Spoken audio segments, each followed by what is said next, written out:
On your Tuesday episode of Locked on Raptors, it sure seems like a Pascal Siakam trade is possible, maybe even likely before the summer's out.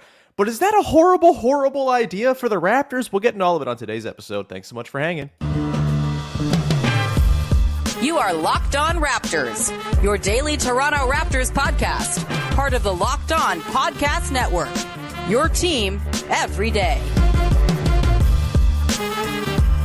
Hey, what's going on? And welcome to another episode of Locked on Raptors, part of the Locked on Podcast Network, your team every day. It is Tuesday, July the 11th, and I'm your host, Sean Woodley. I've been covering the Toronto Raptors now for 9 seasons on various platforms. You can follow my work over on Twitter at WoodleySean. You can follow, subscribe to, rate, and review the podcast for free on your favorite podcast apps and on YouTube. Of course, if you want to see my mug every day, YouTube is the place to go. Just search up Locked on Raptors, find the channel, hit the big red subscribe button. You can't go wrong. Also, you can't go wrong by joining the Locked on Raptors Discord server. The link is in the description of the podcast, whether you're listening on audio, watching on video. It's right there. Come hang out. We got a great little community building around the show. Lots of great conversation, lots of good spiraling at this time of year, and of course yesterday, a whole lot of Pascal Siakam talk after the latest reporting from Marc Stein, Michael Grange, which we will dig into on today's show. We're also going to take a look at Atlanta and Indiana as potential trade partners for the Raptors when it comes to Pascal Siakam. And I think I'm just going to lay out the case for why I actually think they should be extending Siakam over trading him at this point. But let's start off just by getting the lay of the land, shall we? Let's just dive on into it because there's a lot to sift through. Yesterday, Marc Stein had a report in his lovely newsletter over on Substack, and frankly, I'd been a little bit sort of cool on the idea of Siakam getting moved being possible or being something the Raptors were going to do because we hadn't really heard a lot of the scuttlebutt from the national insiders. Yeah, there was the Grange piece last week. I think it kind of got brought up in passing on a recent Low Post podcast as well by Zach Lowe.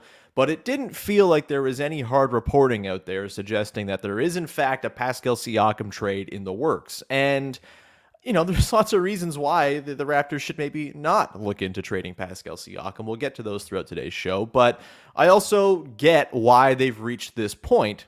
It sucks that they've reached this point, but I kind of understand it. Let's get into the Marc Stein report first, shall we? Yesterday in his newsletter, Stein reporting on sort of the likely stars to get traded in the next little while and sort of talked about it through the lens of James Harden and Damian Lillard and said, there's a third guy you got to consider, and that person is Pascal Siakam. Quote, yet it is increasingly conceivable that Toronto's Pascal Siakam could be moved before one or both of Lillard or Harden, given that Siakam trade chatter has begun bubbling at an increased rate. He mentions Indiana and Atlanta as potential targets or teams that have Siakam as a target for them, and then goes on to say it has nonetheless become clear since I landed in Vegas, in brackets, on a matter that I had been struggling to get a firm read on from afar, that the Raptors are indeed far more prepared to surrender Siakam than initially realized. So we're really here, huh? It's a pretty grim scene, the way the last couple of years now have transpired here for the Raptors. And look, I don't think any one move over the last couple of years you look at and say, that's a disaster move by the Raptors. What a nightmare that they did that thing. This is the reason Pascal Siakam now is potentially on the trade block. But it is just a lot of little micro cuts just kind of coming together to form one big wound now in the Raptors. And look, it's tough, right? Like you go through the moves. The move for Thad Young at the deadline. Yeah, it wasn't perfect. Yeah, they might have lost that trade pending the outcome of Christian Coloco's career, which, mind you, is 1 year old and has plenty of runway here. Thad Young brought his presence, his adultness, and all that stuff. There were arguments for the trade. There were detractors at the time. That's fine. It's not the kind of trade that derails your franchise. It's just a small miss. But again, a lot of small misses can add up. Sitting tight last summer, at the time, totally defensible, right? You bring in Otto Porter Jr., you think, hey, there's some shooting, there's some adult sort of presence to bring into the mix. This is the guy for us. You don't account for him playing 8 games because his toe falls off. And you're left with a pretty barren bench and lack of shooting, no space, lack of maturity in the room, all that stuff. And, the sitting tight and hoping for internal development to be the thing that really fills in your gaps, the development didn't happen. These things aren't linear. At the time, it felt defensible to stand pat. Obviously, in hindsight, it would have been nice if they went and got a center last summer, for example, as opposed to waiting to the deadline. You get to the deadline and you trade for Jakob Poeltl, and it's a net win. I don't care what you say. Trading a first-round pick that is not going to be a top 6 pick because it's protected, along with a couple seconds, and offloading the not very good contract of Khem Birch, which is another sort of micro mistake we can point to as well. But having all that happen and trading for Jakob Poeltl and then re-signing him for 4 years, that's a win. You get Jakob Poeltl on your team for 4 years. That is going to outstrip the value likely of whatever that pick that you're going to have or would have had will be. I think it's a perfectly fine move in a vacuum. But then you throw in the Fred VanVleet free agency, Gary Trent Jr. being a free agent until he opted in, which may have made it harder for them to actually retain Fred when the Rockets went crazy and offered that massive deal. Maybe they wouldn't have matched that deal anyway, but certainly couldn't with Gary on the books. But you go into the offseason with Fred as a pending UFA, and you just make it so difficult for yourself, right? It's I don't think the process of not trading Fred at the deadline was bad because the offers out there were bad. And the upside of keeping Fred VanVleet as opposed to getting Grayson Allen and some, heavily protected future pick from the Bucks or Luke Kennard and Brandon Boston Jr. from the Clippers, the upside of keeping Fred was higher than any of those returns are going to bring you. And so I thought it was a worthwhile gamble, again, on its own. But when you start piling all these little gambles onto one another, the degree of difficulty just gets too hard, and then you're prone to the Houston Rockets coming in and dropping a Godfather offer on Fred and kind of throwing your roster into a state of misshapen mess. And it's just all of this now has led to the point, this potential endpoint of all of those perfectly defensible decisions at the time, now potentially leading you to having to trade one of the best players in your franchise's history, a 2-time All-NBA guy who wants to be on your team, by all accounts, wants to be in Toronto, and now there's a very sensible argument to be made, whether I agree with it or not, we'll get into, but there's a sensible argument to be made that now is the time to rip off the Band-Aid and just trade Pascal Siakam. And if all those little micro decisions along the way lead you to the conclusion of, we got to trade our best player, there's no other choice, then you probably made a mistake somewhere along the line and you've screwed up. And it's a really disappointing spot, pretty embarrassing, honestly, for the franchise to find themselves staring down the barrel of a Pascal trade. And there are ways in which this Scotty Pascal thing could work too. It has worked. It literally has worked. They won 48 games and steamrolled through the rest of the league in the back part of 21-22 with Scotty and Pascal as their 2 best players driving the bus for that team. It can work. The problem is now the roster makes so little sense around them. You have a non-shooting big next to 2 non-shooting forwards. I love Jakob Poeltl, but the fit there is hard.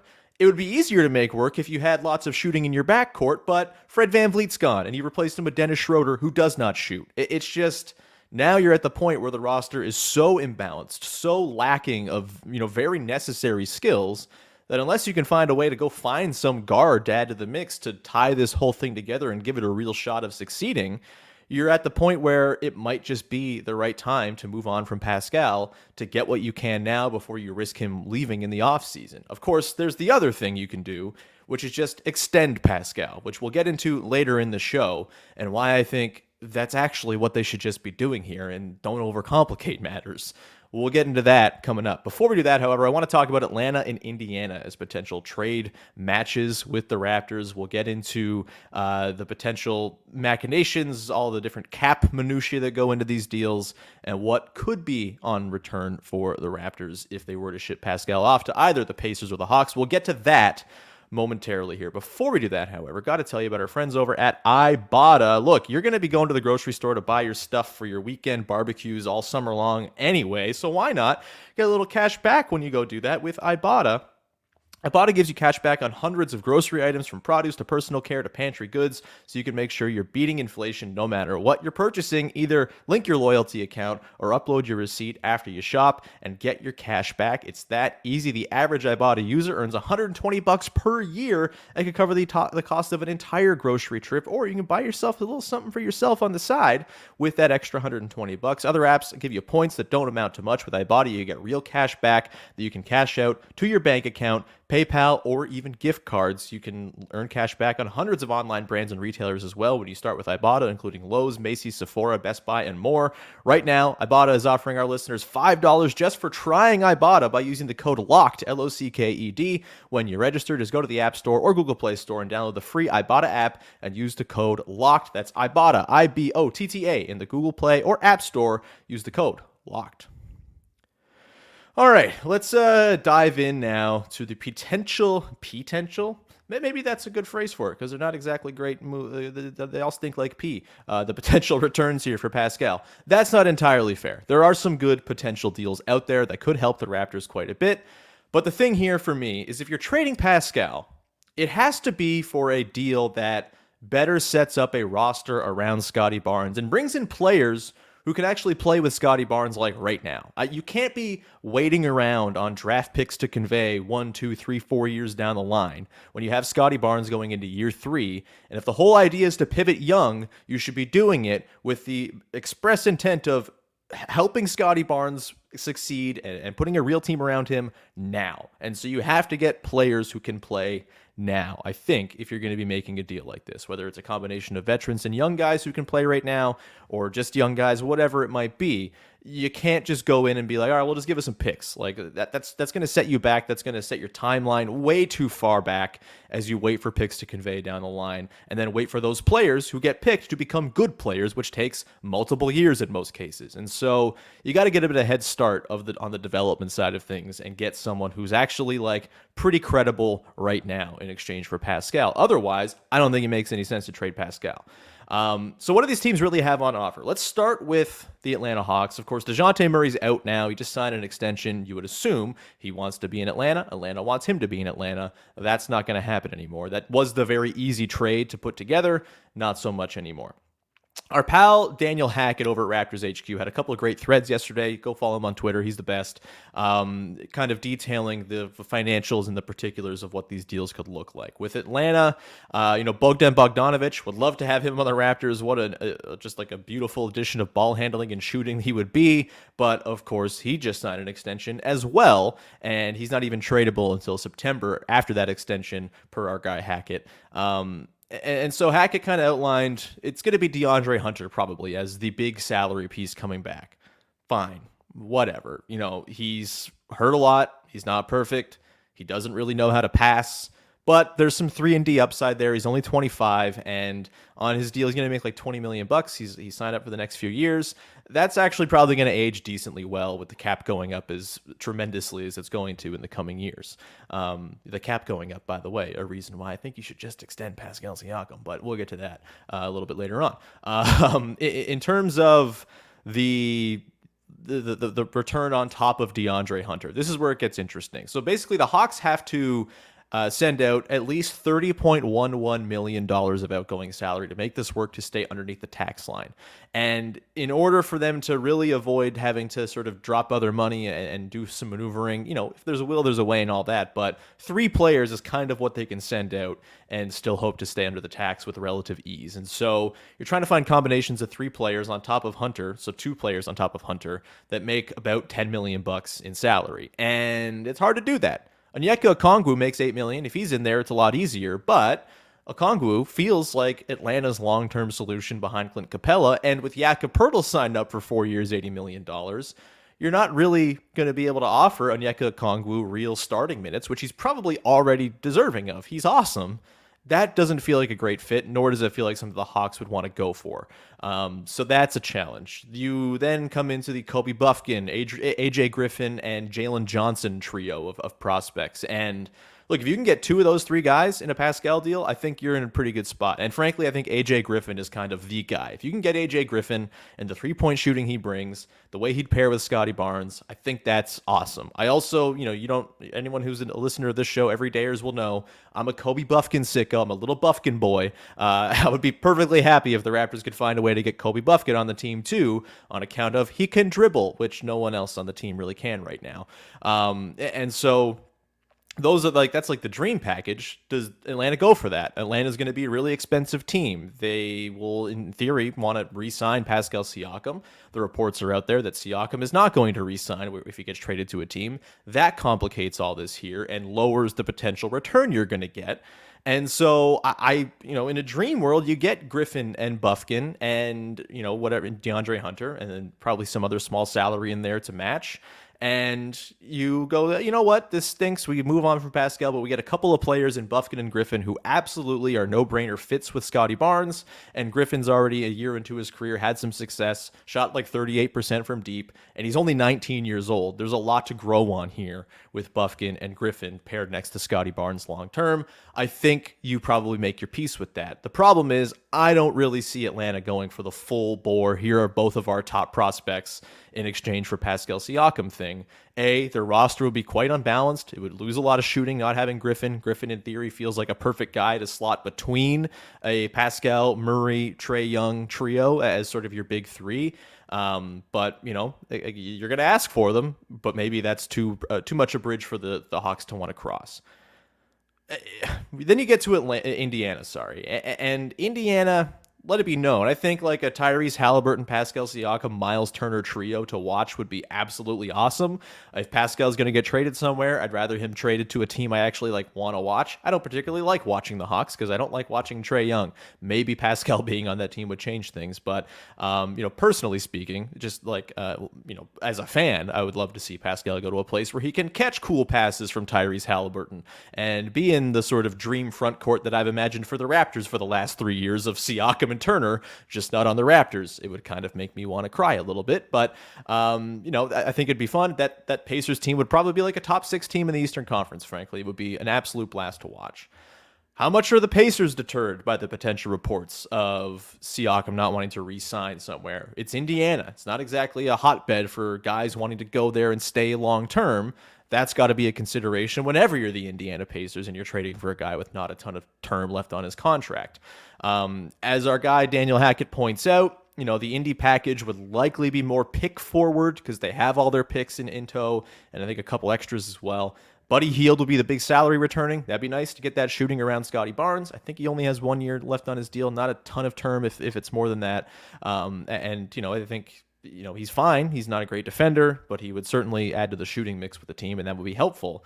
But then probably a smaller salary like a TJ McConnell, and then you're looking at the prospects. And maybe this is just me, but I'm not exactly thrilled about the Pacers prospects, right? I think Jarace Walker seems awesome. He would be kind of you circle if you can get Jarace Walker, maybe that's, something you go with. But I think the fit with Scotty Barnes is a little suspect considering they both kind of play the same position or are the same size and have similar skills of playmaking and offensive limitations, etc. Again, Jarace Walker is 19 years old or whatever. I feel like, we're not going to paint him into a box or anything like that, but you're trying to go off what we know now. And I do think the fit's a little suspect there with Scotty. There's Andrew Nembhard and Ben Mathurin, and both had great rookie seasons. Nembhard, I think he's going to be good, but is he going to be a starting level point guard in the NBA, considering he still is not the greatest athlete in the world? I think he's probably going to sort of max out as a really excellent third guard who starts for you sometimes, kind of like the Tyus Jones tier of guard. And that's a wonderful career to carve out for a guy. But are you trading Pascal Siakam for Tyus Jones? I don't think so. With Ben Mathurin, it's really exciting. He'd be an absolute blast to watch. He dunks hard. He kind of has no conscience. There's a fun element to that, no doubt. But I'm a little concerned by his total desire to never pass the ball ever. I don't think he's really got a whole lot of playmaking juice to his game. And is that the type of guy that you trade Pascal Siakam for? I don't know. It's tough. maybe some other team gets in the race. Maybe there's a bidding war. Maybe, the Raptors look around and there's like, a whole bunch of teams kind of all of a sudden coming out of the woodwork and it's like, all right, let's go. Pascal time. Let's do it. But I am having a hard time seeing like an excellent trade coming together here. And it's because Pascal only has the 1 year left. And I completely understand why the Hawks or the Pacers wouldn't want to pay full freight for a guy they might lose in a year, as teams that probably aren't in championship contention, cycles themselves anyway. And so it's hard. And ultimately, to me, because of the sort of artificial depression of Siakam's trade value by this 1 year remaining on his deal, there's a solution here that is just the easiest one, and I think makes the most sense. We'll get to that coming up in just a second. Before we do that, however, just a reminder, go check out Locked On Leafs, wherever you get your podcasts, as the Buds are continuing to be on trade watch. Will they trade William Nylander? God, I hope they don't. He's very cool, very good. But if they do, Mike and Dave over at Locked On Leafs will be breaking it all down for you. Go check them out wherever you get your podcasts and on YouTube.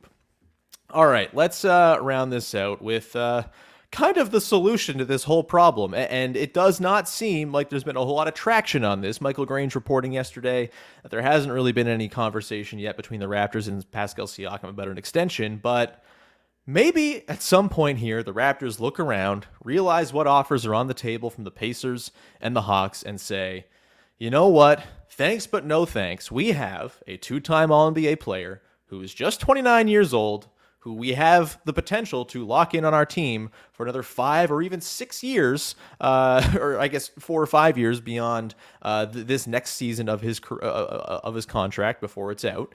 We have a chance to extend this guy, keep him in tow for a long time, keep him a Raptor through the rest of his prime into his mid-30s, 33, 34, which, like, I don't see Pascal Siakam aging horribly. He's not had a history of chronic injury. He's not really based on like pure athleticism. He's a crafty, touch and feel based player. That dude's going to age just fine, I'm assuming. And, I think will age just fine, nicely into like a second role alongside Scotty Barnes, given a better roster to work with in terms of just like complementary skills, which is a problem they'll have to sort out, of course. There's a way that you could do that, which I might posit as well. But, as far as the extension thing, it just might be the best play. Whether it is to keep Pascal and give this Pascal-Scotty duo actual runway to work together and iron out their fit issues, like that is a perfectly defensible thing. Or it's to trade him down the line when he has more term on his deal and is in theory a little bit more attractive and there's a bit more of a sort of broad field of suitors. Maybe his actual trade value when he's 31 is a little bit lower as a player than he is right now, although I'm suspect of that. I think he's going to age fine. Once again, he keeps on adding to his game every single year. I don't see that stopping necessarily. And then so... maybe it's just that you trade him when he's 31 and then he's got 2-3 years left on his deal. Some team can say, hey, we can lock this guy in and we know he's going to be part of our core going forward. He figures to me like a perfect candidate for a contender out there with a superstar to go trade for down the line when their superstar needs that finishing piece to put that roster over the top, right? Like it just, to me, the higher outcome of like higher value outcome, and I hate talking about players like this, but like you're going to get the most value for Pascal, it seems, if he's got more term on his deal. And I think you also have to bake in the rising cap here and why it's going to be a lot more palatable to give Pascal his next max, if that's what it's going to cost. Maybe they can negotiate and come in a little under a max. We saw DeJounte Murray go for $30 million a year over 120, or 120 over 4 years. Blah. Maybe there's a way to negotiate down a little bit sub max as the league sort of landscape shifts and the salaries keep on sort of skyrocketing. Maybe there's a sweet little middle ground there you can find. Either way, you give Pascal Siakam his 30% max this offseason. Again, maybe maybe there's a decline. Maybe that contract ages poorly. I just don't really see it. Like, I think he's going to age just fine through this next deal. And when you look at it as like a percentage of the cap, in 3 years, when the cap is $180 million, Pascal Siakam's $50 million-ish salary or whatever it's at is going to not be that significant a portion of the percentage of the cap. You have to talk about these things through percentages and not just dollar values anymore, as the dollar values cease to kind of have any meaning as the league cap structure continues to increase year over year. And so when the cap's 180 and Pascal's making 50, 55 million, whatever it comes out to, like, that is not a damaging contract to have on your books. $50 million is 27% of $180 million. And all these figures are projected. It's all hypothetical, of course, but it does not seem like the 10% bumps year over year are going anywhere. If you read or listen to any cap prognostication, it's going to raise 10% year over year for the next little while. It's going to become a deal that ages well. I think any deals signed this summer, even next summer, are going to end up aging very well in this cap structure going forward. And so I have no problem committing to Pascal Siakam. And I think what you have to ask here, if you're the Raptors, is to pull something from Locked On Raptors segments that people love and can't get enough of. What's more likely? Pascal Siakam, who has already made 2 All-NBA teams, who has had stretches where he's looked like a top 10 player in basketball. The way he started last year was unbelievable. We've seen the peaks of Siakam's game. What's more likely? This dude who's already established as one of the, 20 best players in basketball at worst, adds like a 38% three-point stroke to his game, which is really the only thing keeping him from being like a next tier level superstar, like from being sort of one of those guys who perennially competes for 5th place MVP consideration, who's always in the conversation, as it were. Like, I don't think Siakam is that far off, and if he adds any sort of three-point element to his game, whether it's catch and shoot, and it offers more space playing around Scotty Barnes and allows the Scotty Barnes of it all to kind of emerge and flourish in a more sort of dramatic way, or maybe Pascal just takes the reins and is the best player on the team because he's added 38% shooting to his mix and has kind of gotten back into his pull-up bag that he flashed in 2019-20. If all that happens, like that, it solves all your problems. And what's more likely? Siakam adding that one skill to his game to kind of unlock everything, or Scotty Barnes, who is very good and has a ton of potential, actually making good on that full potential. And this team becomes a contender with Scotty Barnes as his best player. That's possible. It's on the table.